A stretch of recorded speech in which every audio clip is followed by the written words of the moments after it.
Season 10 happy big boss ಅಂತೇನಿತ್ತು, ನಮಗೆ ಒಂದು ದಿನಕ್ಕೆ 3 ಟಾಸ್ಕ್ ಕೊಡೋರು. ಇವಾಗ ವಾರಕ್ಕೆ 3 ಟಾಸ್ಕ್ ಕೊಟ್ರು ಬೆನ್ಮೂಳೆ ನೋವು, ಒಂಥರ ಅವರು ಆ ರೀತಿ ಆಡೋ ಕಾರಣಕ್ಕೆ ಒಂಥರ ಸೋಂಬೇರಿತನ ಥರ ಕಾಣಿಸ್ತಾ ಇದೆ. ಸರ್, ಬಿಗ್ ಬಾಸ್ ಅಲ್ಲಿ ನೀವು 10ನೇ ಇದರಲ್ಲಿದ್ದ ಕಂಟೆಸ್ಟೆಂಟ್ ಆಗಿದ್ದಾಗೂ ಈಗ 12ನೇದು ಕೂಡ ನೋಡ್ತಾ ಇರೋದ್ರಿಂದ ಅದಕ್ಕೂ ಇದಕ್ಕೂ ವ್ಯತ್ಯಾಸ ಏನು? ಮತ್ತೆ ಹಾಗೆ ಅದ್ರಲ್ಲಿ ಯಾರು ಗೆಲ್ಬೇಕು, ಯಾರು ಆಕ್ಟಿವ್ ಆಗಿರೋ, ಮತ್ತೆ ಯಾರಿಗೆ ಅಲ್ಲಿ ಅನ್ಯಾಯ ಆಗ್ತಾ ಇರ್ಬೋದು ಅಂತ ಅನ್ಸಿದೆ? ಮತ್ತೆ ಇದು ಹಾಕೋಣ ದಿನಗಳಲ್ಲಿ ಪರವಾಗಿಲ್ಲ, ಮ್ಯಾಚ್ ಆಗುತ್ತಾ ಲೈಟ್? ಮುಂದೆ ದಿನಗಳಲ್ಲಿ ಯಾರು ಗೆಲ್ಬೇಕು ಅಂತ ನಿಮ್ಗೆ ಆಸೆ ಇದೆ, ಮತ್ತೆ ಯಾರು ಚೆನ್ನಾಗಿ ಆಡ್ತಾ ಇದ್ದಾರೆ ಅಂತ ಅದನ್ನು ಹೇಳಿ. ಆಮೇಲೆ 10 ಲಕ್ಷದ್ದು ನೀವು ಅನೌನ್ಸ್ ಮಾಡಿದ್ರಿ, ಅದ್ರ ಬಗ್ಗೆನೂ ವಿವರಣೆ ಕೊಡಿ ಸರ್. ಓಕೆ. ಈಗ ಸೀಸನ್ 12 ಬಗ್ಗೆ ಕೇಳಿದಕ್ಕೆ ನಾನು ಹೇಳ್ತೀನಿ, ಆಟ ಸ್ಟ್ಯಾಗ್ನೆಂಟ್ ಇಲ್ಲ. ಆಟ ಸ್ಟ್ಯಾಗ್ನೆಂಟು ಅಂತ ಏನಂದರೆ ಒಂದೇ ಸಮ, ಒಂದೇ ಇದು ಇಲ್ಲ. ಈ ಸಲ ಟಾಪಲ್ಲಿರೋರು ಬರೋ ವಾರ ಫುಲ್ ಲೋ ಆಗೋಗಿರ್ತಾರೆ, ಲೋ ಅಲ್ಲಿರೋರು ಮುಂದೆ ಬರ್ತಾರೆ. ಅಂದರೆ ಇದು ವ್ಯತ್ಯಾಸ ಏನು ಅಂತಂದರೆ, ಓಪನ್ ಅಪ್ ಇನ್ನೂ ಕೆಲವ್ರು ಆಗಿಲ್ಲ, ಇನ್ನೂ ಶುಗರ್ ಕೋಟಿಂಗ್ ಮಾತುಗಳಿರ್ಬೋದು, ಇನ್ನೂ ಎದುರುಗಡೆ ಹೇಳ್ಬಿಟ್ರೆ ನಾವೇನಾಗ್ತಿರೋ ಅಂತ ಅದಿದೆ. ಹೆದರಿಕೆ ಅನ್ನೋದಕ್ಕನ ಇದು ನಾಟಕ ಆಡೋದಕ್ಕೆ ಅದು ಜಾಗ ಅಲ್ಲ ಅಂತ ಅವರೇ ಹೇಳಿರ್ತಾರೆ. ಬಟ್ ಅವ್ರದ್ದೇ ಯಾವುದೋ ಒಂದು ಸ್ಟೇಟ್ಮೆಂಟು ದೊಡ್ಡ ಸುದ್ದಿ ಆಗ್ತೈತೆ. ಆ ಕಾರಣಕ್ಕೆ ಏನು ಹೇಳ್ತೀನಿ ಅಂತಂದರೆ, ಬಿಗ್ ಬಾಸ್ ಆಟ ವ್ಯಕ್ತಿತ್ವದ ಆಟ ಅಂದಾಗ ವ್ಯಕ್ತಿತ್ವನೇ ಗೆಲ್ಲಬೇಕು. ಆಮೇಲೆ ನೀವು ಹೇಳಿದ್ರೆ ಅವ್ರು ಗೆಲ್ಬೇಕು, ಇವ್ರು ಗೆಲ್ಬೇಕು ಅಂತ. ನಾನು ಕೂಡ ಸ್ವತಃ ಬಿಗ್ ಬಾಸಲ್ಲಿದ್ದಾಗ ನಾನು ಗೆಲ್ಬೇಕಂತ ನಾನು ಯಾವತ್ತೂ ಹೇಳ್ದವನು ಅಲ್ಲ. ಉಳಿಸಿರೋ ಜನಕ್ಕೆ ನಾನು ಗೌರವ. ಆಮೇಲೆ ಫೈನಲಿಸ್ಟ್ ಆಗಿ ಯಾರು ಬರ್ತಾರೋ ಆ 5 ಜನ ಕೂಡ ವಿನ್ನರ್ಸೇ ನನ್ನ ಲೆಕ್ಕದಲ್ಲಿ. ಟ್ರೋಫಿ ದುಡ್ಡು ಯಾರಿಗಾದ್ರೂ ಹೋಗಲಿ, ಬಟ್ ನಮ್ಮ ಸೀಸನಲ್ಲಿ ಕಾರ್ತಿಕ್ ಹೋಗಿದ್ಗೆ ನಾನು ಸಂತೋಷ ಪಡ್ತೀನಿ. ಅವಶ್ಯಕತೆ ಇತ್ತು, ಗೆದ್ದವ್ರೆ, ಸಂತೋಷ. ಅದ್ರ ಬಗ್ಗೆ ನೆಗೆಟಿವ್ ಮಾತಾಡೋದು, ಇಲ್ಲ ಅವ್ರ ಬಗ್ಗೆ ನೆಗೆಟಿವ್ ಮಾತಾಡೋದು ಅದೆಲ್ಲ ತಪ್ಪಾಗುತ್ತೆ. ಆಮೇಲೆ ಇಲ್ಲಿ ಫೇವರಿಸಮು ಇನ್ನೊಂದು ಅಂತ ಮಾಡಿದಾಗ ಅವಾಗ ನಮಗೆ ಕೊಟ್ಬಿಟ್ಟಿದ್ರೆ ಫೇವರಿಸಮ್ ಇರಲ್ಲ. ಸಿಂಪಲ್, ಇದು ಎಲ್ರಿಗೂ ಇದ್ದೇ ಇರುತ್ತೆ. ಆ ಥರ ಎಲ್ಲ ನಾವು ಮಾತಾಡಬಾರ್ದು. ಒಂದು ನ್ಯಾಯಬದ್ಧ ಸ್ಥಾನಕ್ಕೆ ನಾವು ಹೋದಾಗ ಅದು ಕಟ್ಟು ಬಿದ್ದು ನಾವು ನಡೀತಕ್ಕಂಥದ್ದು ಧರ್ಮ. ಅದು ಬಿಟ್ಟು ಏನೋ ನಡೆದೈತಂದರೆ ಮೇಲೆ ಭಗವಂತ ಅವ್ನು ಇರ್ತಾನಲ್ಲ, ಅದಕ್ಕೇನು ಉತ್ತರ ಕೊಡಬೇಕೋ ಅವ್ನು ಕೊಟ್ಟಿರ್ತಾನೆ. ಆಮೇಲೆ ಬಿಗ್ ಬಾಸ್ ಆಟನ ನಾನು ಒಂದು ಬಸ್ಗೆ ಕಂಪೇರ್ ಮಾಡ್ತೀನಿ, ಒಂದು ಟ್ರಾವೆಲಿಂಗ್ ಬಸ್ಗೆ. ಕಾಶ್ಮೀರ್ ಟು ಕನ್ಯಾಕುಮಾರಿ ಬಸ್ ಟ್ರಾವೆಲ್ಗೆ ಹೋಗ್ತಾ ಇರುತ್ತೆ.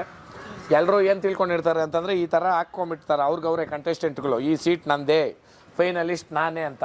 ಬಟ್ ಹಂಗಲ್ಲ. ಸುದೀಪ್ ಸಾರು ಒಂದು ಕಂಡಕ್ಟರ್ ಮುಖಾಂತರ ಬಂದು ಟಿಕೆಟ್ ಯಾರು ಖಾಲಿ ಆಗಿರುತ್ತೋ ವೀಕೆಂಡಲ್ಲಿ ಅವ್ರನ್ನ ಬಸ್ಸಿಂದ ಕೆಳಗಿಳಿಸ್ತಾರೆ. ಆ ಡ್ರೈವರ್ ಯಾರು ಅಂತಂದರೆ ಬಿಗ್ ಬಾಸ್ ವಾಯ್ಸ್. ಅವ್ರು ಬಂದುಬಿಟ್ಟು ಅಲ್ಲಲ್ಲಿ ಅವ್ರಿಗೆ ಹೇಳ್ತಾ ಇರ್ತಾರೆ, ಬ್ರೇಕ್ ಹಾಕೋದಿರ್ಬೋದು ಗಾಡಿ, ಇನ್ನೊಂದು ಕಡೆ ಸ್ಟಾರ್ಟ್ ಮಾಡೋದಿರ್ಬೋದು, ನಿಲ್ಲಿಸೋದಿರ್ಬೋದು, ಈ ರೀತಿ ನಡೀತಾ ಇರ್ತದೆ. ಆ ಎಲಿಮಿನೇಷನ್ ಅನ್ನೋದು ಬಂದುಬಿಟ್ಟು ಸ್ಟಾಪ್ಗಳಲ್ಲಿ ನಿಲ್ಲಿಸಿ ಹೊರಗಡೆ ಕಳಿಸ್ತಕ್ಕಂಥದ್ದು.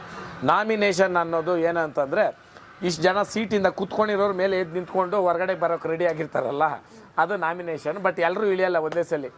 ಒಬ್ರು ಈ ಸ್ಟಾಪಲ್ಲಿ ಇಳಿತಾರೆ, ಇನ್ನೊಬ್ರು ಇನ್ನು ನೆಕ್ಸ್ಟ್ ಸ್ಟಾಪಲ್ಲಿ ಇಳಿತಾರೆ. But final Kashmir to Kanyakumari ಯಾರು ಹೋಗಿ ಸೇರಿದ್ದಾರೆ ಅನ್ನೋದೇ ಮುಖ್ಯ.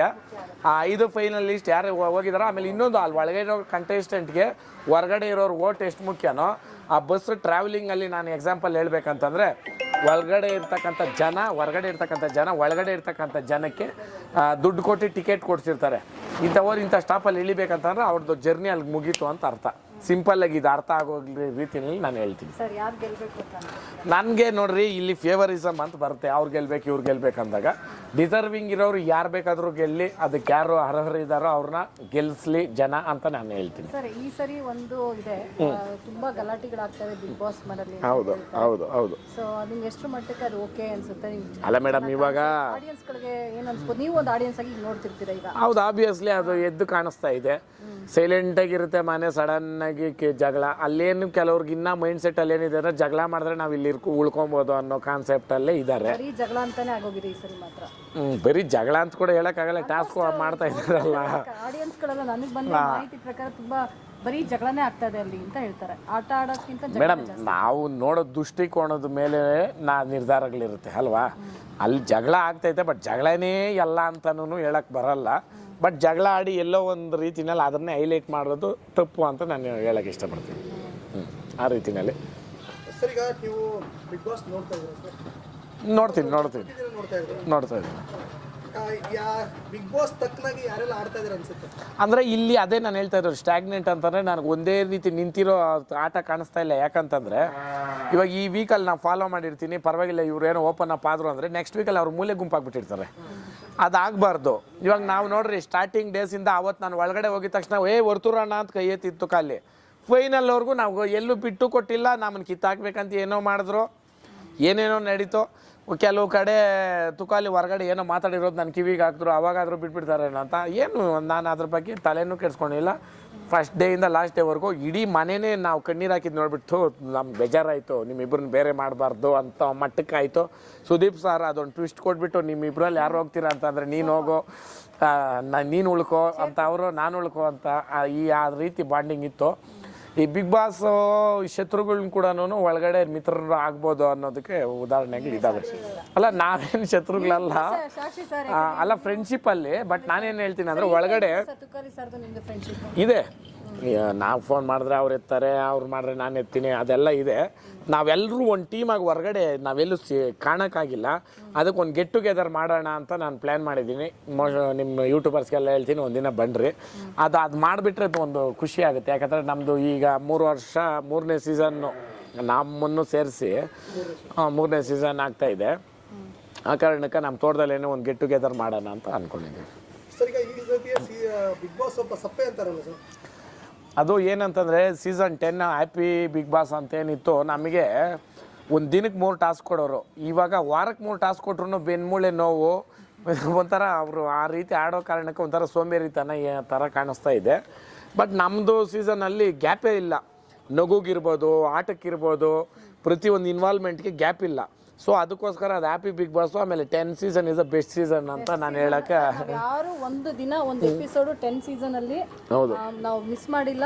ನನ್ನ ತಾಯಿ, ನಾನು, ನನ್ನ ಫ್ಯಾಮಿಲಿ ಎಲ್ಲ ಕೂತ್ಕೊಂಡು ಒಂದೊಂದು ಸೀನು, ಅದರಲ್ಲಂತೂ ನಿಮ್ದು ತುಕಾಲಿ ಸರ್ ನಿಮ್ದು ಮಾತಾಡ್ತಿದ್ರಿ ಗೊತ್ತಾ? ಅಲ್ಲ ಸುದೀಪ್ ಏನ್ ಮಾತಾಡ್ತಾರೆ ಇವರು ಅಂತ ನಾವು ನಿಜ. ಆಮೇಲೆ ನಾನು ಇವ್ರನ್ನು ಕೂಡ ಕನೆಕ್ಟ್ ಮಾಡ್ತಾ ಇದ್ದೆ ಒಂದೊಂದು ಟೈಮಲ್ಲಿ. ತುಕಾಲಿ ಅವರೇ ಚೆನ್ನಾಗಿ ಹೇಳಿರ್ತಾರೆ. ಬೆಳಿಗ್ಗೆ ಸಾಯಂಕಾಲ ಕೂತ್ಕೊಳಕ್ಕೆ ಹೋದ್ರೆ ಅಣ್ಣ ಇದಂಗೆ ಏನಣ್ಣ ಬೆಳಿಗ್ಗೆ ಹಿಂಗೆ ಕೊಟ್ಟೆ, ಈಗ ನೋಡ್ರಿ ರಿವ್ಯೂ ಹಿಂಗೆ ಕೊಡ್ತಾ ಇದೆಯಾ ಅಂತ ನಾನು ಹೇಳಿರೋದು ಉಂಟು. ಆಮೇಲೆ ಸುದೀಪ್ ಸರ್ ಹೇಳೋರು, ಬೇರೆ ಎಪಿಸೋಡ್ ಇವ್ರಿಬ್ರದೇ ಮಾಡಿದ್ರೆ ಪೂರ ಎಪಿಸೋಡ್ ಇವ್ರದ್ದೇ ಆಗೋಗುತ್ತೆ, ಬೇರೆಯವ್ರದ್ದು ಹಾಕೋಕ್ಕೆ ಸಾಧ್ಯ ಇಲ್ಲ ಅಂತ. ಹೌದೌದು. ಮೊನ್ನೆ ಸುದೀಪ್ ಸರ್ ಬಂದಾಗಲೂ ನಿಮ್ಮ ಸೀಸನ್ ನೆನೆಸ್ಕೊಂಡ್ರು ಮೊನ್ನೆ. ಹಾಂ, ಅಂದ್ರೆ ಅದು ನೀರು ಎರ್ಚೋದಿತ್ತಲ್ಲ, ಇವ್ರಿಗೆಲ್ಲ ಯಾರು ಡ್ರೋನ್ ಪ್ರತಾಪ್ಗೆ ನೀರು ಅದೆಲ್ಲ ಮೊನ್ನೆ ನೆನೆಸ್ಕೊಂಡ್ರು. ಆ ಸೀಸನ್ ನೋಡಿ ಹೇಗೆ ಮಾಡಿದ್ದಾರೆ, ನೀವೇನು ಮಾಡ್ತಾ ಇದ್ದೀರಾ ಅಂತ ಕೇಳಿ. ಓಕೆ ಓಕೆ, ನಿಮ್ದೊಂದು ಬೆಸ್ಟ್ ಸೀಸನ್ ಆಗಿತ್ತು. ಹೌದು, ಹೋದ ಸೀಸನಲ್ಲಿ ಕೂಡ ನಮ್ಮ ಹೆಸರು ಹೇಳಿ ಒಂದು ಎಕ್ಸಾಂಪಲ್ ಕೊಟ್ಟರು. ಅಂದರೆ